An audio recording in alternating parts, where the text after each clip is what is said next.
When people talk about streaming, the conversation usually starts with Netflix, and maybe ends with Netflix. But there's another story unfolding right now, one that most investors are sleeping on. That story is Fubo, a company that's been through massive ups and downs. But today, it's standing at a turning point that could redefine its future. The trigger? A deal with Disney. Yes, that Disney, the entertainment giant with one of the most valuable content libraries and sports portfolios on Earth. For months, the market was unsure whether this merger would even go through.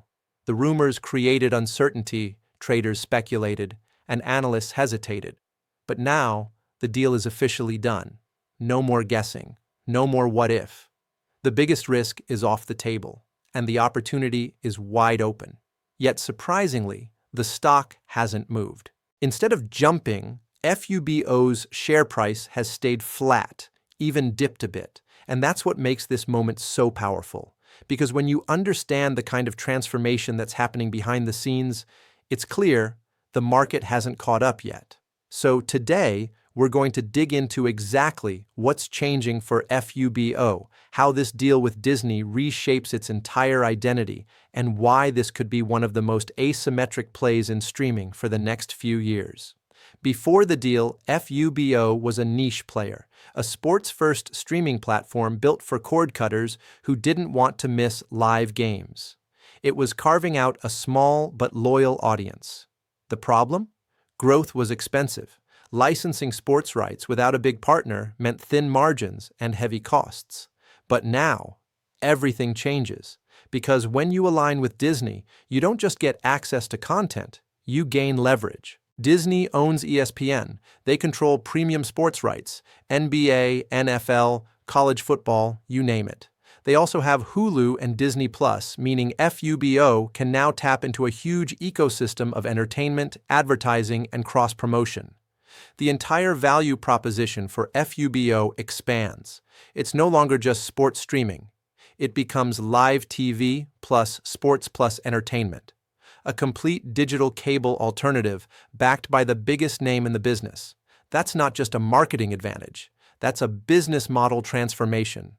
Let's zoom in on why this deal matters so much strategically. Before, FUBO was fighting upstream. Every new subscriber meant higher content costs. The company struggled to negotiate fair pricing for live channels since they lacked bargaining power.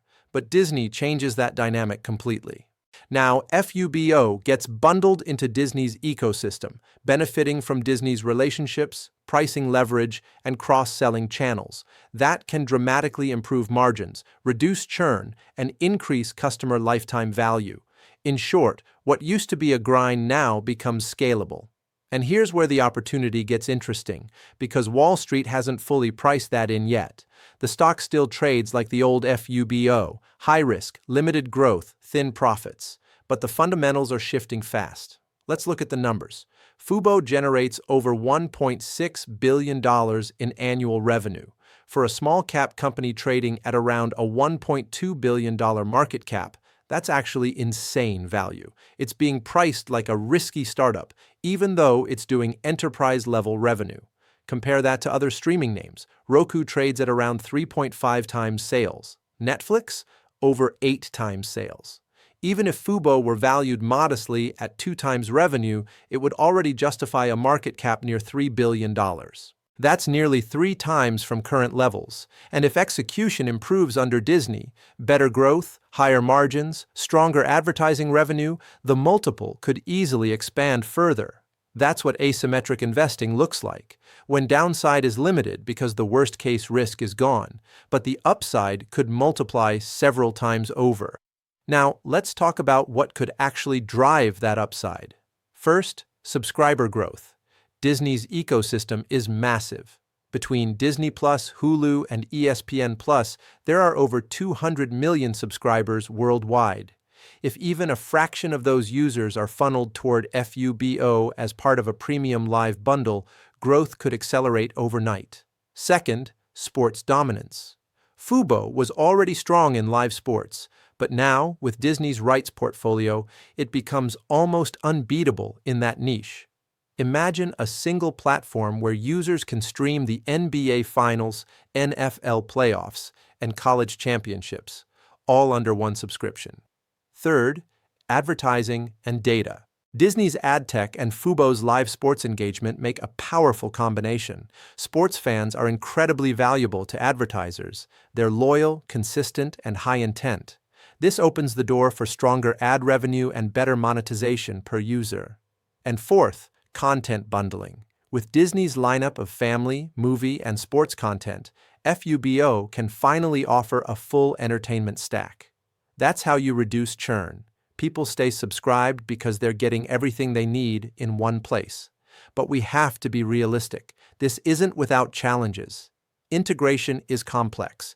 Two companies combining technology stacks, cultures, and operations, it takes time.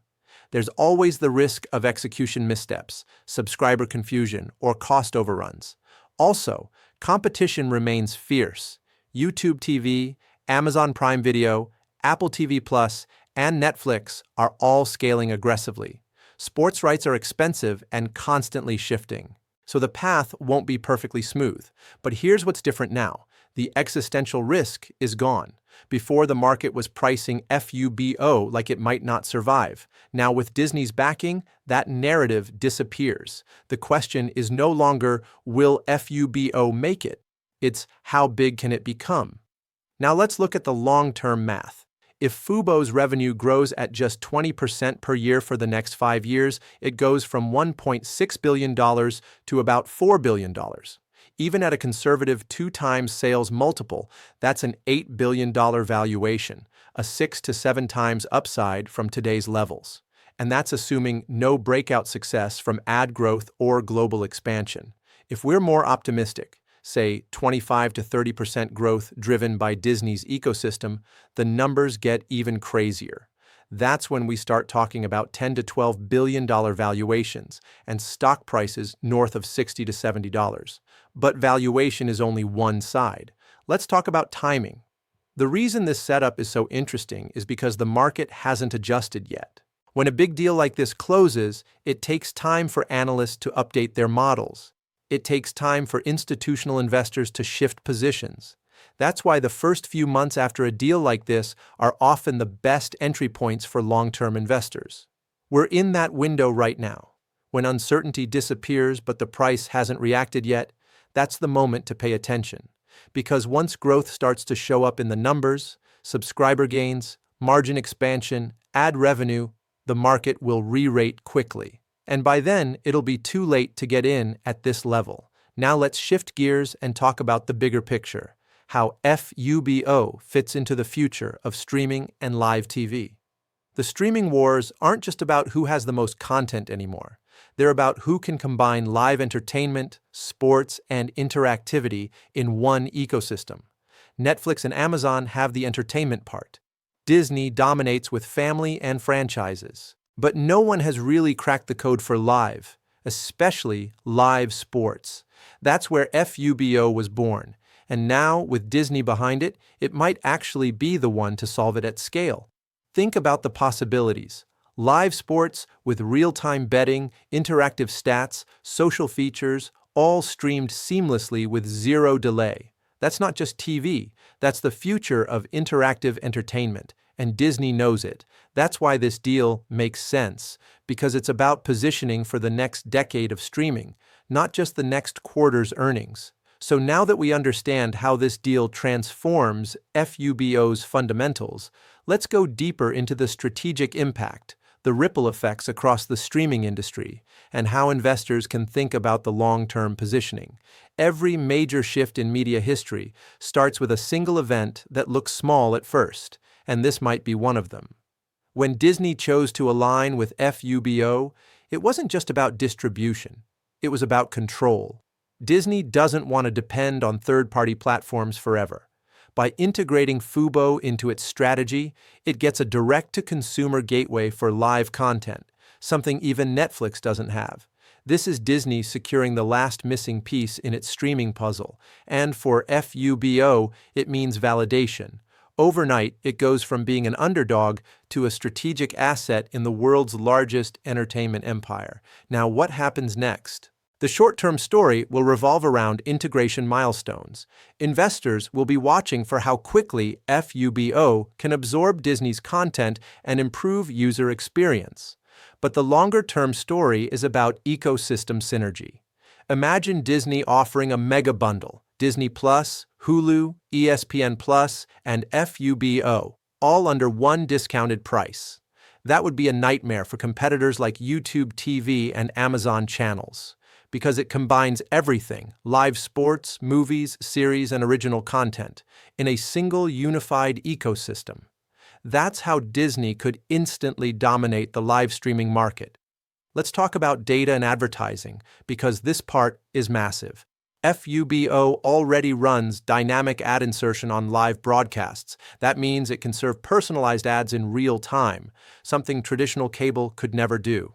Now, plug Disney's ad tech and analytics into that system. The result? Premium advertising inventory that brands would pay a fortune for. And that's the hidden gold mine. Streaming subscriptions are great, but advertising, when done intelligently, can double or triple profitability. If Disney and Fubo pull that off, the combined platform could become one of the most profitable ad-supported live streaming ecosystems in the US. Of course, we can't ignore the competitive reaction. YouTube TV will likely push harder into exclusive sports rights. Amazon might bundle live sports deeper into Prime. But both of those companies are diversified. Fubo, on the other hand, is laser-focused, and now it has the backing to scale that focus. That's a dangerous combination for competitors. From an investor's standpoint, here's the mindset. Don't think of Fubo as a speculative penny stock anymore. Think of it as a post-merger growth story. It's like when Disney first took full control of Hulu, people underestimated the move, but over time, it became a cornerstone of their streaming strategy. The same pattern could repeat here. And here's what I'd watch closely in the next few quarters: subscriber momentum. If growth reaccelerates, that's the biggest signal Wall Street will respond to. Margin improvement, lower content costs, and higher ad revenue will prove the new model works. Bundling announcements. Once Disney starts packaging Fubo with Hulu and ESPN+, that's the confirmation signal for long-term investors. If those three catalysts line up, we could see institutional buying flood in, and when that happens, small-cap names move fast. So, to wrap this up, we're looking at a company that used to fight for survival, now potentially evolving into a key part of Disney's streaming empire. The risk that once scared investors away has evaporated, but the price hasn't caught up. That's where the opportunity lies. This isn't financial advice, but it's a reminder. Markets often misprice transformation stories until the results are undeniable. And by the time it's obvious, it's usually too late. Fubo's Disney deal might not just be another streaming partnership. It could be the moment the market starts to realize there's more to the future of live TV than Netflix. If you found this deep dive helpful, hit that like button, subscribe, and share your thoughts below. Do you think Disney just created the next big streaming powerhouse? Or will Fubo struggle to execute? Either way, this story is far from over. Stay tuned, because this could be one of those rare moments when being early really matters.